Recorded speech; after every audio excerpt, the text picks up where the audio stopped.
Apa sih Orde Baru itu?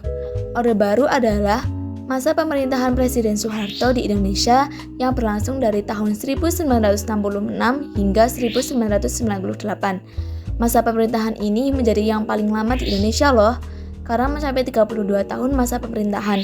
Orde Baru merupakan periode yang ditandai dengan upaya untuk mengembalikan tatanan kehidupan rakyat, bangsa, dan negara berdasarkan Pancasila dan UUD 1945. Nah, lahirnya Orde Baru ditandai Tri Tuntutan Rakyat atau Tritura yang terdiri dari 3 tuntutan, yakni pembubaran PKI, perombakan Kabinet Dwikora, dan penurunan harga.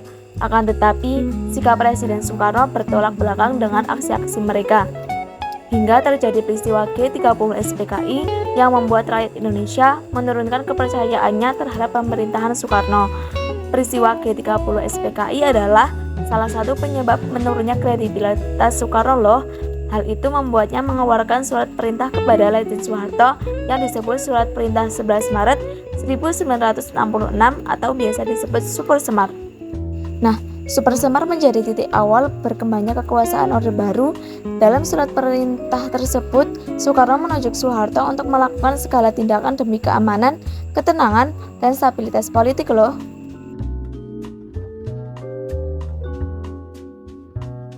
Tujuan yang pertama adalah Orde Baru bertujuan untuk menerapkan nilai-nilai Pancasila dan Undang-Undang Dasar 1945 secara murni dan konsekuen dalam kehidupan berbangsa dan bernegara. Yang kedua, membangun stabilitas politik dan keamanan.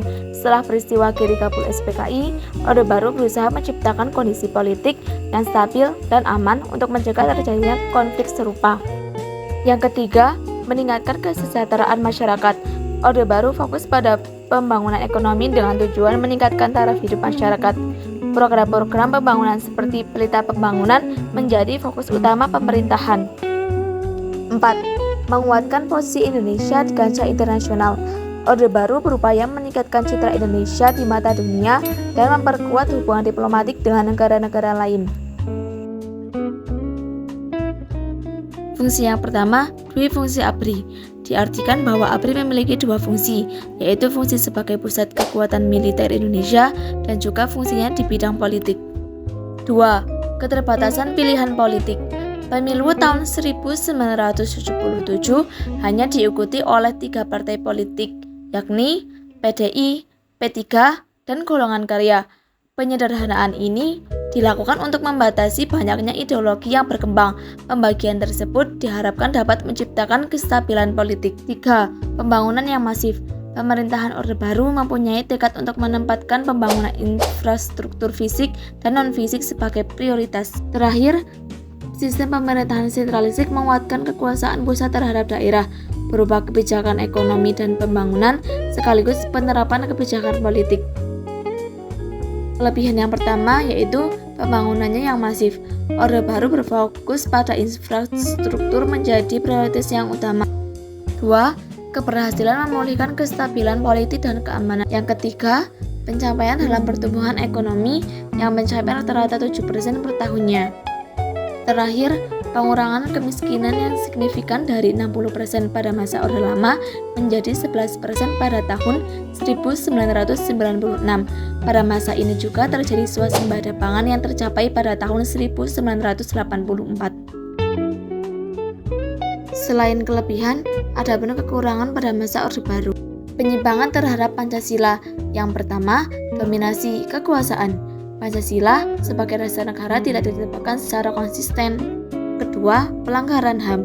Terjadi pelanggaran HAM berat seperti tragedi 1965, tragedi Timur Timur tahun 1983, dan tragedi Trisakti tahun 1998. Hal ini bertentangan dengan nilai-nilai kemanusiaan yang dianut Pancasila.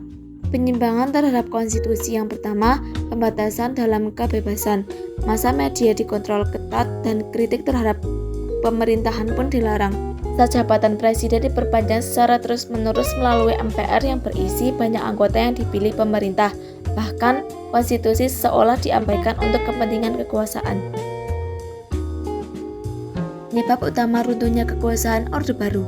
Kejatuhan Soeharto sendiri tidak terjadi secara tiba-tiba loh. Ada banyak kondisi yang ikut mendorong peristiwa runtuhnya kekuasaan Orde Baru. Contohnya, krisis ekonomi yang menyerang Asia dan akhirnya berimbas pada kestabilan Indonesia, nilai tukar rupiah turun drastis, dan bahan-bahan pokok melonjak drastis. Hal ini menyebabkan tersebarnya di berbagai daerah di Indonesia. Pada akhirnya, terjadilah tragedi Trisakti pada Mei 1998, yaitu aksi massa dari mahasiswa untuk melakukan protes serta menurunkan kepemimpinan Soeharto. Sejarah ini kita sebut sebagai sejarah reformasi 1998. Krisis itulah yang membuat pemerintahan Orde Baru kehilangan kepercayaan dari masyarakat, sehingga Presiden Soeharto mundur pada tanggal 21 Mei 1998 dan digantikan oleh wakilnya B.J. Habibie yang menandakan bahwa kekuasaan Orde Baru telah berakhir.